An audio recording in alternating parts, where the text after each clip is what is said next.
Rocky, la roca con la que tropezaron todos los campeones de boxeo en su época. En septiembre de 1923 nació Rocco Francis Marchegiano, más conocido posteriormente como Rocky Marciano.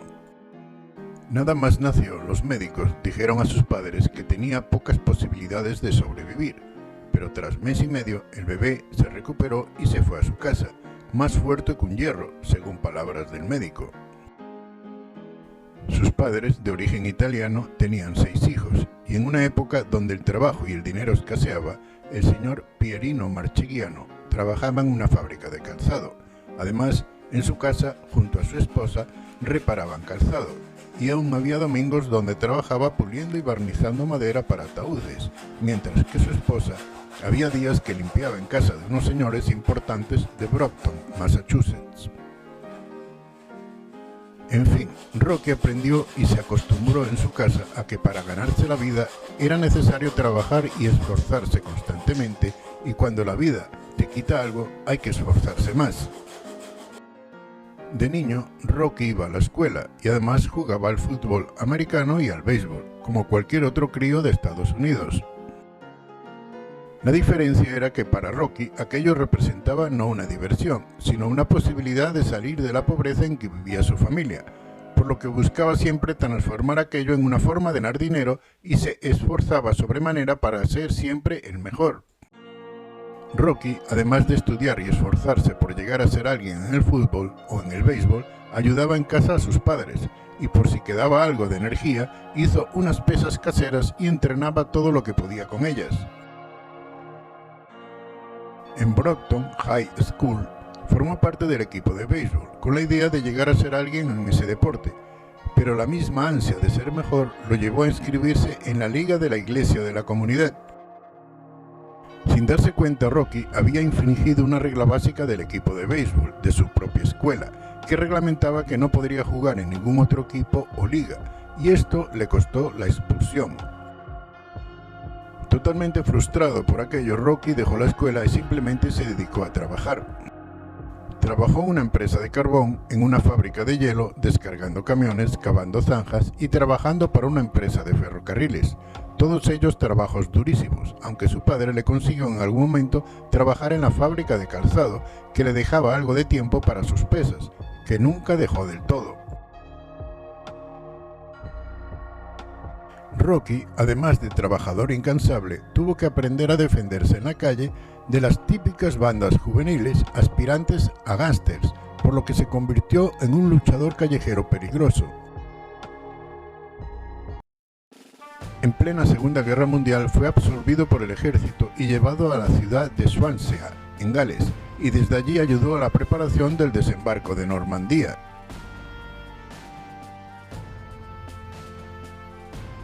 Aunque hay un hecho que fue ocultado posteriormente, debido al renombre que tuvo Rocky durante su periodo en el ejército, fue acusado de robo y asalto, juzgado y condenado, quedando el informe reprobatorio de su conducta.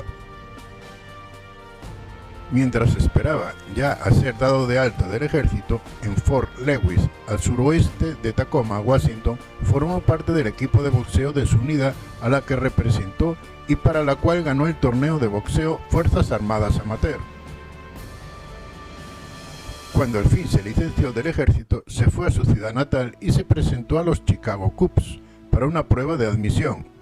La prueba duró muy poco. El entrenador de los Chicago Cubs nada más lo vio lanzar, lo despidió diciéndole: «Dedícate a otra cosa, no tienes fuerza en el brazo ni precisión».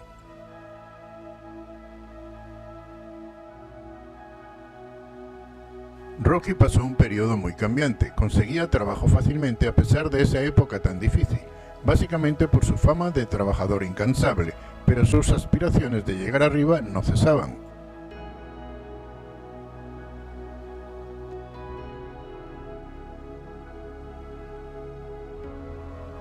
Rocky Marciano, junto a sus amigos Ali Colombo, Al Whale, se movían por diferentes ciudades buscando peleas. En aquella época no todos los combates eran oficiales de alguna asociación, sino que existía mucho boxeo clandestino y lugares de apuestas ilegales. Su amigo Ali Colombo se hacía pasar por entrenador de Rocky y Al Whale conseguía peleas o amateur o clandestinas. Rocky se hizo famoso en ese mundillo semiclandestino no por sus grandes cualidades boxísticas, sino por su resistencia y dureza. No se sabe en cuántas peleas de este tipo participó. Perdió 2, una por puntos y una por KO, las 2 seguidas que le hicieron retirarse del boxeo amateur y callejero, pero sirvieron para que el entrenador Charlie Goldman decidiera ser su entrenador. Ali Colombo, amigo de Rocky, insistió a Charlie Goldman que fuera a ver una de sus peleas, que casualmente fue la primera que perdía, y en la siguiente pelea también perdió. A pesar de que los acompañantes del entrenador aconsejaron no entrenar a aquel tipo, Charlie Goldman sí aceptó ser su entrenador profesional. Fue una decisión arriesgada. Para el entrenador, Rocky era un peso pesado bajo de unos 78 centímetros de altura. Tenía los brazos muy cortos, inclusive para pelear con boxeadores de su misma altura, que decir para pelear contra boxeadores normalmente altos.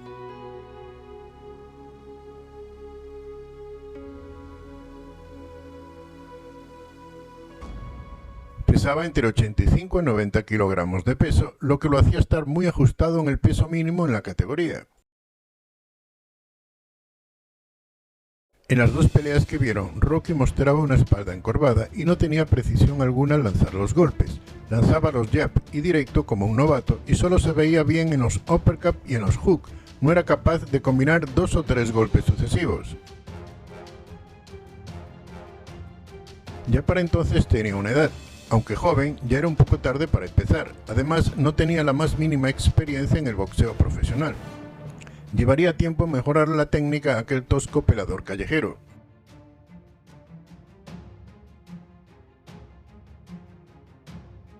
Charlie Goldman ya en aquella época tenía no solo experiencia, sino que se había estudiado el boxeo profundamente y vio en Rocky cualidades que nadie veía. La filosofía de Charlie Goldman no era la típica de los entrenadores del montón, o sea, tener un estilo de pelea en el boxeo y hacer que todos sus boxeadores se adaptaran a ella.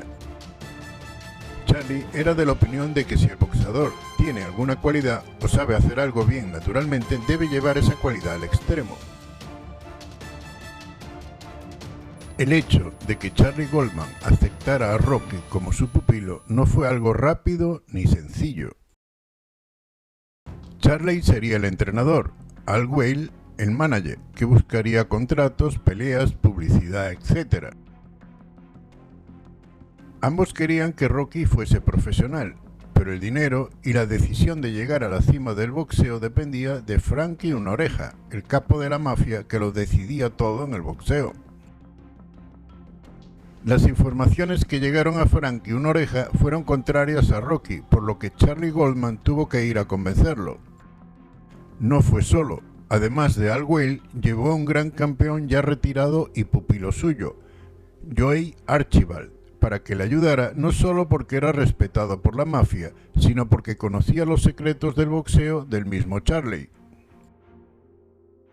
El mafioso, con sus 2 perros guardianes y los 3 boxeadores, conversaron en la gran mansión del jefe del sindicato. En la conversación, Charlie Goldman tuvo que esforzarse sobremanera y junto a Joey Archibald mostraron por qué pensaban que Rocky era un verdadero aspirante a subir a lo más alto del boxeo.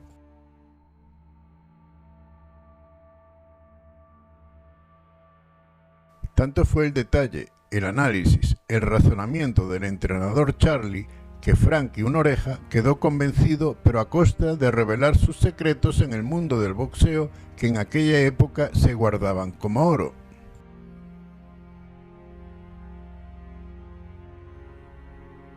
Charlie reconoció que Rocky no tenía velocidad fuera de lo normal, más bien mediocre, y a pesar de que tenía fama de tener una gran pegada, tampoco era un pegador natural.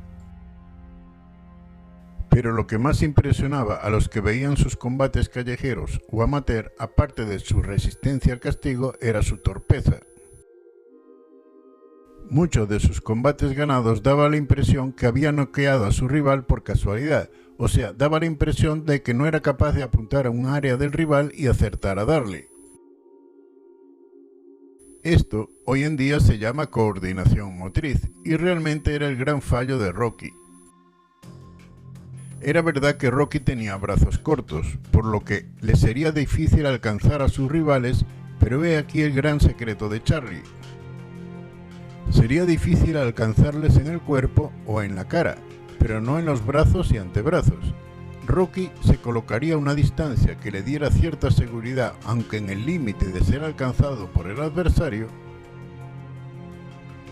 Avanzaría con un golpe de derecha o izquierda, no importaba cuál, y lo lanzaría al voleo, y donde pegara sería bueno, y seguidamente otro con el otro brazo y otro cambiando siempre de brazo. Si golpeaba en el brazo era bueno, y si golpeaba en el cuerpo o en la cara era mejor. Algo que sabía Charlie era que al golpear los brazos repetidamente y con potencia, estos dejaban de funcionar correctamente. Además, cuando golpeas alguna parte del brazo, hay una décima de segundo donde el adversario, producto del impacto, se le produce una descoordinación y no es capaz por unas décimas de segundo de reaccionar. Al golpear en el brazo del rival, se avanzaría y se quedaría lo más cerca posible, pero con la distancia suficiente para poder golpear y a la vez, debido a la poca estatura de Rocky, aunada a su posición más baja, dificultaría ser golpeado por el rival. Charlie dijo que la gran pegada de Rocky no era natural, sino que debido a su falta de precisión, ritmo y equilibrio, lo llevaban a que cada golpe, tanto en el saco como en el combate, lanzara uno solo, eso sí, con toda su potencia. Los boxeadores normales son capaces de lanzar una secuencia de 2, 3 o hasta 4 golpes seguidos, todos coordinados por el reflejo condicionado que da el entrenamiento, pero esto hace que los golpes, aunque varios, sean de menos potencia. Rocky no era capaz de lanzar varios golpes sucesivos y coordinados entre los dos brazos, sino que solo lanzaba un golpe de derecha a toda su potencia y luego otro de izquierda también a toda su potencia. Las combinaciones de varios golpes estaban fuera de su alcance. Rocky llevaba en aquella época practicando boxeo algunos años y golpeaba el saco básicamente con dos técnicas, el hook y el uppercut. Las demás técnicas eran de vez en cuando. Al golpear el saco en sesiones larguísimas a toda potencia con un solo golpe, prácticamente solo con el hook y el uppercut, había desarrollado una pegada bestial.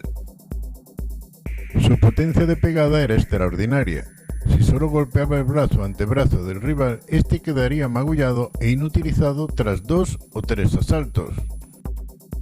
Si Rocky aguanta hasta el segundo round, ya después el rival no podrá hacer nada, pues sus brazos estarán disminuidos y debilitados.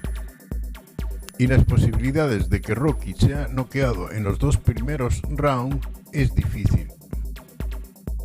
En este tema habló Al Whale, pues conocía de primera mano la resistencia a los golpes de Rocky. Este dijo: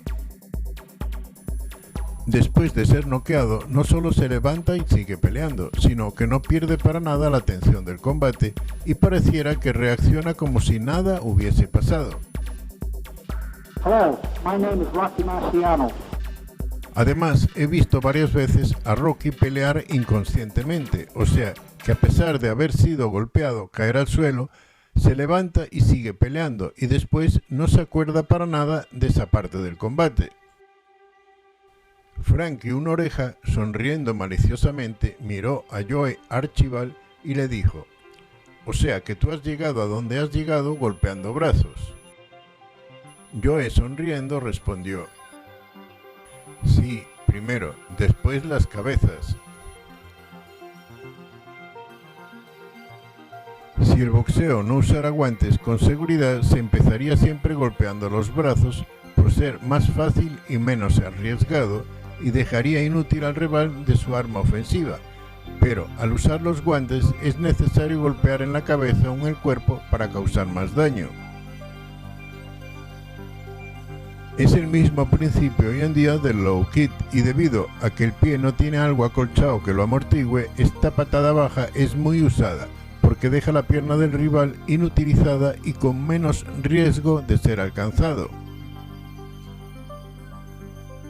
El trabajo que tuvo Charlie Goldman como entrenador fue enorme, según sus propias palabras, el más difícil de su carrera, pero había algo en Rocky que hacía que no tirara la toalla con él. Rocky tenía una determinación que no había visto nunca.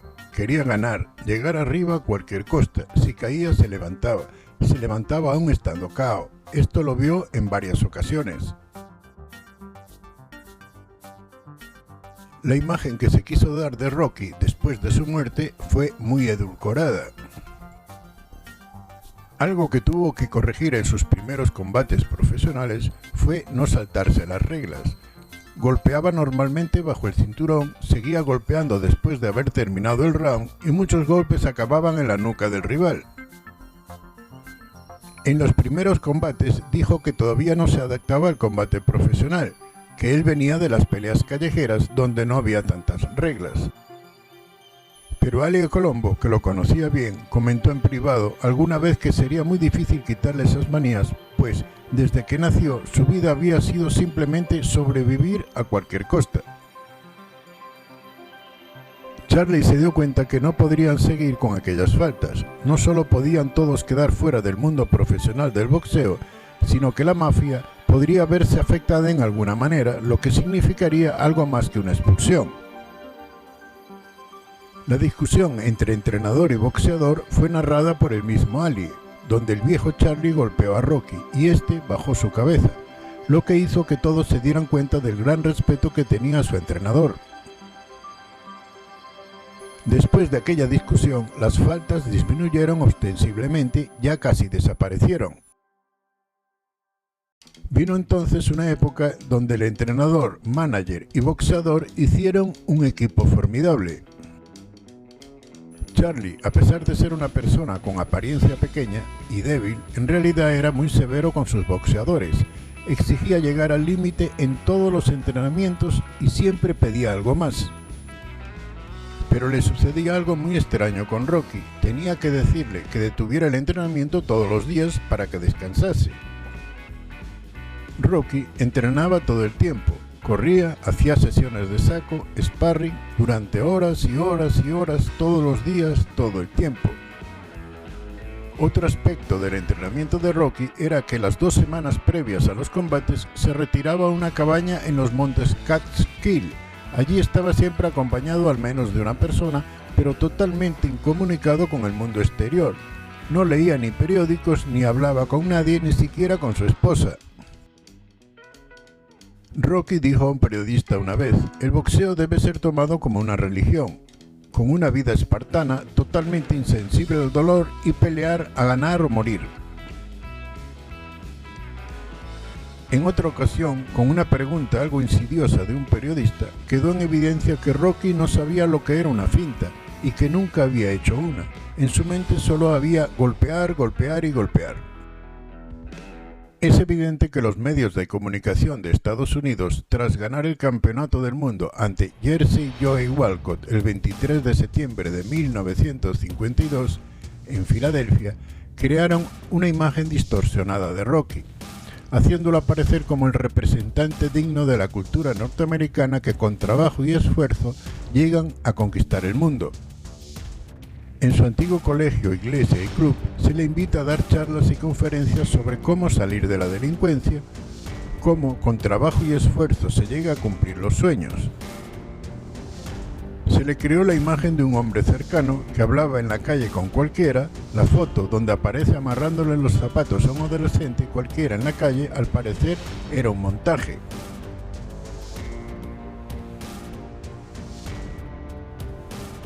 La realidad fue muy distinta. Era verdad que amaba a sus padres, los ayudaba todo lo que podía y a su esposa e hijos no les faltó nunca nada. Pero Rocky casi no iba por su propia casa y sus 2 hijos casi no lo veían. Sus visitas a prostitutas eran frecuentes y mujeres en diferentes partes de los Estados Unidos eran mantenidas económicamente por él. En 1968, él y su esposa adoptaron un niño que más tarde, Marciano reconoció a su hermano que era hijo biológico de él, con una prostituta que falleció. Las relaciones de Rocky con la mafia son notorias. Se sabe hoy en día que Vito Genovés, el jefe de los jefes, protegía al boxeador, Don Vito. No quiero juzgar a Rocky Marciano viviendo en una época y juzgarlo con los valores de su época, porque era un superviviente. Que hizo cosas mal, que la narrativa de su época tapó y ocultó, pero su determinación, esfuerzo y constancia son una realidad que nadie puede quitar de su vida. Ante la pregunta de un periodista, ¿qué hace falta para ser un gran boxeador?, Rocky respondió: tener mucha hambre. Esta ha sido la realidad del boxeo durante décadas. El boxeo sacó de la pobreza a muchos, y no solo a las grandes figuras, sino a boxeadores de mediano alcance. Pudieron salir de sus barrios y sociedades pobres y peligrosas. Hoy en día los boxeadores y cualquier otro tipo de luchador de deportes que usan golpes ya no pueden decir lo mismo. Lo que se paga por ser un profesional de un deporte de contacto, la verdad, es una miseria. Exceptuando a los 2 o 3 peleadores de cada deporte de contacto que son utilizados como anzuelos para el marketing, la publicidad y el patrocinio, el resto cobran sueldos de miseria. Es vergonzoso que un peleador del más alto nivel de alguna de las asociaciones de contacto gane menos que una persona que se dedica a la limpieza. Sin querer ofender a los miles de hombres y mujeres que se ganan la vida dignamente limpiando, subirse a un ring o a un octógono a reventar y que te reviente a otro competidor no puede valer lo mismo. Has llegado al final de este video, no te olvides de suscribirte, darle al botón me gusta, y compartir este, y todos los videos, del canal Artes Marciales Profesionales.